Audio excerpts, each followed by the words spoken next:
మెల్లగా తెల్లారిందో ఎలా వెలుతురే తెచ్చేసిందో ఇలా పోసి నవ్వులతో మెరిసే పసిపాపల్లా చేదతో బావులలో గలగల చెరువులో బాతుల ఈతల కళ చేదుగా ఉన్న వేపను నమిలే వేళ చుట్ట పొగ మంచుల్లో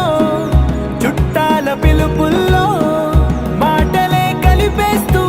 మనసారా మమతల్ని పండించి